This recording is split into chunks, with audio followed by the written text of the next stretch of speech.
What's up, everybody? Welcome to another episode of Hockey on the Spot with Brandon Barenfeld. I'm Brandon Barenfeld. Thank you for joining me. This is episode 32 of Hockey on the Spot, and today we conclude our Metropolitan Division Tour, our Eastern Conference Tour, and most importantly, our 30 teams in 30 days for the entire month of August with our final team, the Washington Capitals. They are the final team in the 30 in 30. And the Washington Capitals, they're the other big team to talk about as they possess the other most coveted player in the National Hockey League, number 8, Alex Ovechkin, the first overall draft pick from 2004, 1 year before Sidney Crosby. And this is a guy who is definitely known for his shot, his skating ability, his ability to use his body to create chances and scores a lot of goals. His consistency, on the other hand, has been a little bit on the downside in the past few years, but hopefully with the position shift from left wing to right wing, that will change for the next few years. So with that being said, let's talk about the Washington Capitals. And really, their 2012-2013 lockout shortened season really is a story to tell. The Washington Capitals made a big splash last offseason when they named former New Jersey Devils assistant coach Adam Oates their head coach.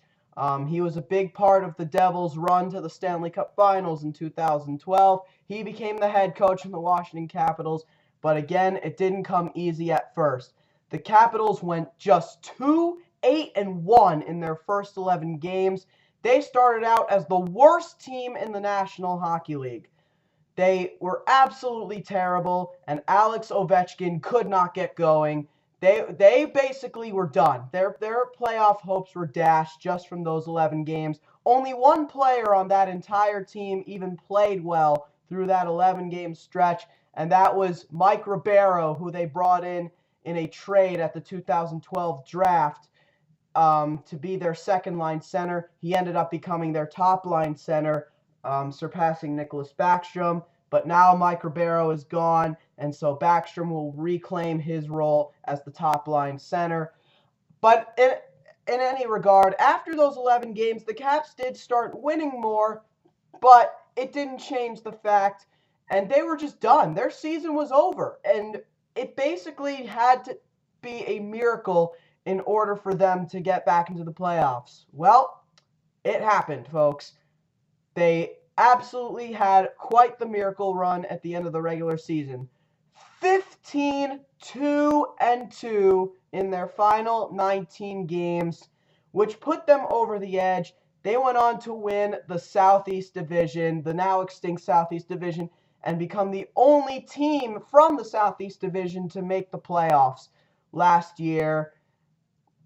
The Winnipeg Jets would come close, finishing in the 9th seed. However, all of the other three teams, the Carolina Hurricanes, the Tampa Bay Lightning, and most importantly, the Florida Panthers, would not even come close. So, definitely a real interesting situation there. They get into the playoffs, 3rd seed in the Eastern Conference. However, their overall league standings weren't as high as their Eastern Conference standings showed. 27-18-3 for a combined 57 points in 48 games, 10th overall in the overall National Hockey League. They were locked in a 3-way tie with the Toronto Maple Leafs and the San Jose Sharks. The Caps finished right in the middle with the Leafs on top and the Sharks on the bottom. So, and really, this 2012-13 Washington Capitals team kind of reminds me a lot of the 2010-2011 New Jersey Devils and the 2011-2012 Anaheim Ducks. The 2012-2013 Washington Capitals went on a miracle run that the New Jersey Devils tried to do in 2011 and what the Anaheim Ducks tried to do in 2012, but both failed to reach their goal. Both came just short in their respective seasons. The Capitals, however, would not. They fought their way back into the playoffs, and it really was a miracle because there basically was no way they were going to make the playoffs with the way things were going, considering how important every game was. And I think a lot of the reason that they got into the playoffs is because of how well Ovechkin played it down the final stretch. After a terrible beginning of the year, after what looked to be his worst season ever, a very risky move was made by head coach Adam Oates, moving Alex, the two-time MVP, from his natural left wing position over to right wing. And though it did take a while at first, in the end, it worked. And Ovechkin was back. He ended up being the crafty player he used to be. He ended up winning his third Rocket Richard trophy, leading the league with 32 goals. He also had 24 assists for a combined 56 points. He became the first player in National Hockey League to win 3 Rocket Richard trophies, and he also won the Hart Trophy as league MVP, beating out Sidney Crosby and John Tavares. So, big honor for the Russian winger, who seems, at least for now, to be returning to that superstardom we've known him to have in the early stages of his career. Now, about the playoffs for the Capitals, that unfortunately did not reflect upon their regular season. As the 3rd seed, they went up against the New York Rangers in the first round, who finished as the 6th seed and just got into the playoffs on the second to last day of the season. And the Capitals were in great shape. They won an overtime thriller in Game 5, courtesy of an overtime goal scored by Mike Ribeiro. And the Caps had a stronghold on the series, a 3-2 series lead. Unfortunately, though, that Mike Ribeiro overtime winner would prove to be the last goal the Capitals would score all season, as the New York Rangers would work their way to 2 straight shutouts through the next 2 games, 1-0 and 5-0 respectively. Game 6, the Capitals dominated. That was all Henrik Lundqvist standing on his head, so nothing they could do about that. Game 7, however, completely different story. They got blown out, and they did not even show up to the game. The only player on that team who even showed up to the game to begin with was Alex Ovechkin, who would lead all players on the ice with 13 hits.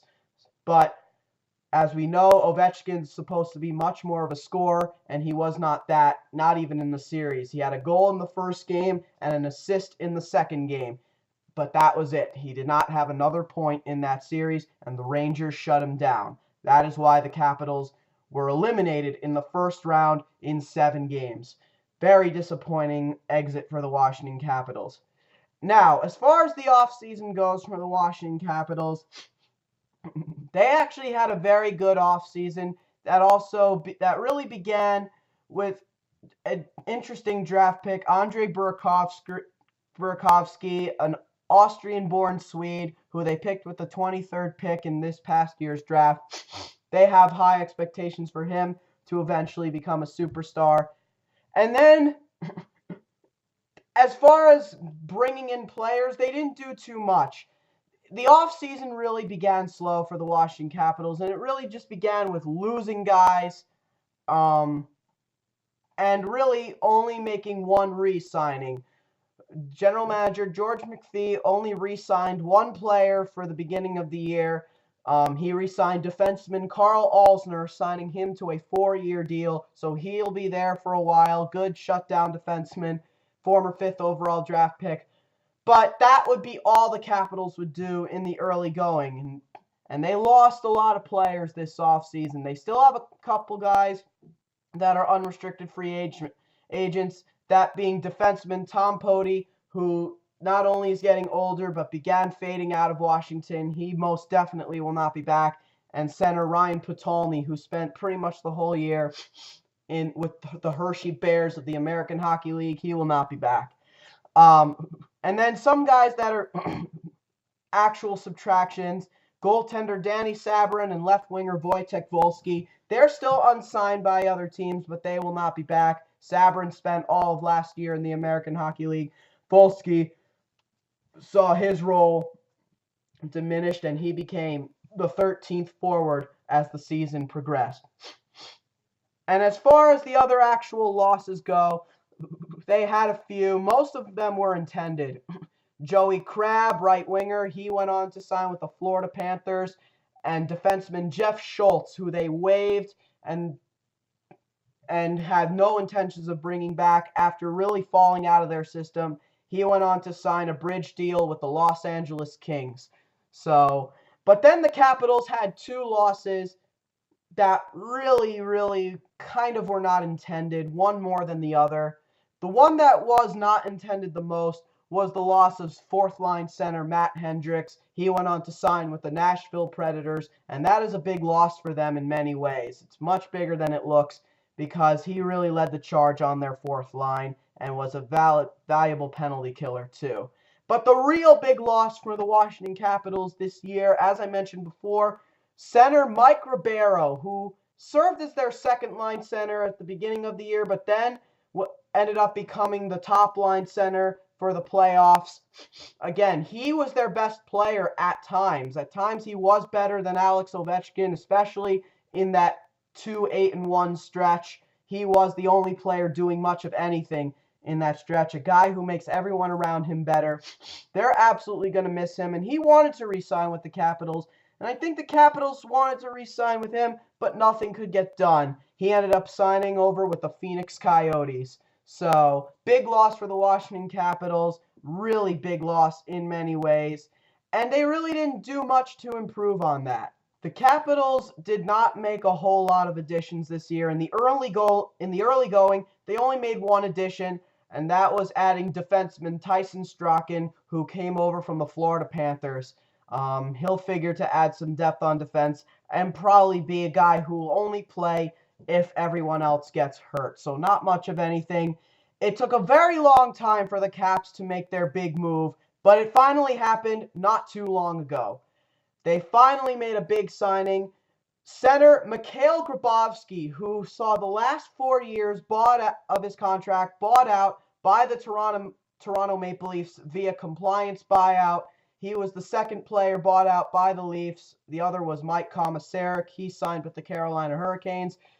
The Caps finally signed Mikhail Grabovski after a long wait, signing him to a 1-year, $3 million deal. So only a short deal to really see if he'll play well this year. If he plays well, they'll sign him to an even bigger deal. If he doesn't, they're going to let him go.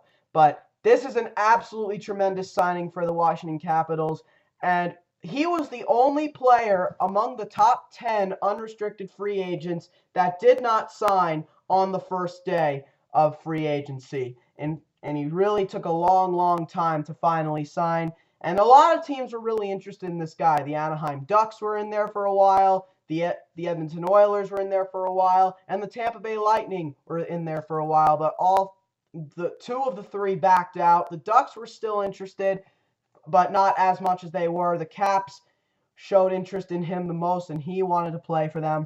And it's a great signing for the Washington Capitals. This basically puts them back on the map as far as making the playoffs goes. They finally get their second-line center to replace Mike Ribeiro. And I think Mikhail Grabovski will fit in nicely with this system. He'll most likely play on the second line, at least to start the year, with Troy Brouwer and Martin Erat, or maybe even Brooks Laich. So, a very good situation to be in. A guy with absolutely tremendous hands, German-born Belarusian.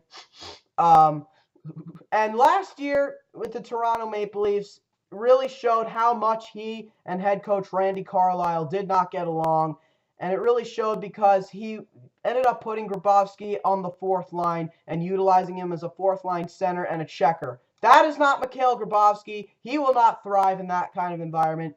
And he did not leave the Toronto media well. He ended his Toronto Maple Leafs career trash-talking at Randy Carlyle and the entire Toronto Maple Leafs organization, which means that matchups between the Maple Leafs and the Capitals in which Grabovski is playing this season are going to be very interesting, especially the games in Toronto. So, I think it's a great signing for the Caps. I really do. I think he definitely fits their system. And hey, At some point, maybe he does what Mike Ribeiro did and surpasses Nicholas Backstrom as the top line center and plays with Alex Ovechkin. That could definitely happen at some point. You get two skill guys on the same line together. That would be a good move. But overall, the signing itself, I think, is going to prove to be a great one. And the Caps, I think, will be giving him a nice contract extension either midway through or toward the end of the season. Which leads us to some of the big questions for the Capitals. One of them being, like I just said, will Mikhail Grabovski thrive in Washington? The answer to that, yes. Is this team a strong offensive team? Absolutely. They're absolutely strong on offense. They are stacked. By the way, another addition they also made, they added Aaron Volpatti from the Vancouver Canucks. He'll be a depth player, a fourth liner as well. But the real questions really come on defense. They have Carl Alzner, Mike Green, and John Carlson as their top three. Who's going to be their fourth defenseman? They have Dmitry Orlov, Jack Hillen, John Erskine, and Steve Oleksy definitely figures to play this year as a regular. I personally have a feeling that it will be Dmitry Orlov. I think he's ready. He's a good shutdown defenseman. He's definitely ready to take on a full-time role. That'll be the big question. And then the main question for me is in goal. Is Braden Holtby going to keep up his pace as a solid starting goaltender? He's going to have to be, and if not, then it's going to have to be Michael Neuvirth. One of those two is going to have to be spectacular and all-star caliber this year, because over the years, the Caps goaltending situation, ever since the departure of Cristobal Huet, they have not had a solid netminder. Jose Theodore was not solid during the playoffs. He was during the regular season, not the playoffs. So they need to have solid goaltending. And probably the biggest question of all, will Alex Ovechkin continue to thrive on the right wing? That remains to be seen. It'll be interesting to see. Okay, now let's take a look at the Caps' top 10 prospect pool. After looking at their top 10 prospects, I'd say they're now even better than the Columbus Blue Jackets. They have the deepest prospect pool in the Metropolitan Division, deeper than all 7 other teams. And no question, Evgeny Kuznetsov is their number one. He might just be the greatest forward/defenseman not playing in the NHL in the world right now. He's an absolute highlight reel. They got Tom Wilson on there. He figures to be a full-time roster player this year. Andrei Burakovsky, we talked about. He's on there. They have an absolutely deep prospect pool. Philip Grubauer, a good German goaltender with a good future. Michael Latta, Stanislav Galiev's their number 10. So they have some deep prospects. But the prospect on this list that always caught my eye has been their number 4 prospect, right winger Riley Barber. Riley Barber was a huge part of last year's gold medal winning U.S. team in the World Juniors, and he has proven to be the steal of the 2012 draft. He was the 167th overall pick. That's how long it took him, and he has just been spectacular. He has a bright future ahead of him, and by next year, he could definitely compete for a roster spot. He'll need another year of development, but he'll compete for a roster spot next year for sure. He's going to be an absolute star, in my opinion. Now, the player on the Washington Capitals this year that needs to be good in order for the Caps to be a playoff team, no question whatsoever, has to be Brooks Laich. Brooks Laich was hurt for most of last year, and the year before that, he did not have a good season. Last year, through 9 games, only 1 goal and 3 assists. And he did not play in the playoffs last year. The year before that, he played a full 82-game season, only 16 goals and 41 points. The year before that, only 48 points. So he has not been the same Brooks Laich we've known him to be. So in order for the Caps to get back to where they need to be as an offensive powerhouse, Brooks Laich needs to get back to where he needs to be as an offensive player. Overall, are the Capitals a playoff team? I did think they were a playoff team before they signed Grabovski, honestly. I know a lot of people thought they weren't. I think they're even more of a playoff team now. I think they're absolutely stacked on offense. Their defense could be a bit questionable, but I think they're solid. and I think they'll be okay enough in goal to get them through the regular season. It's in the playoffs where it needs to matter. Okay, guys, that'll do it for episode 32 of Hockey on the Spot. Thank you for joining me. Tomorrow, we will officially conclude our 30 and 30 with a full 30 and 30 recap. So until then, this has been Hockey on the Spot with Brandon Barenfeld. I'm Brandon Barenfeld. Join me again tomorrow. Thank you and have a great day.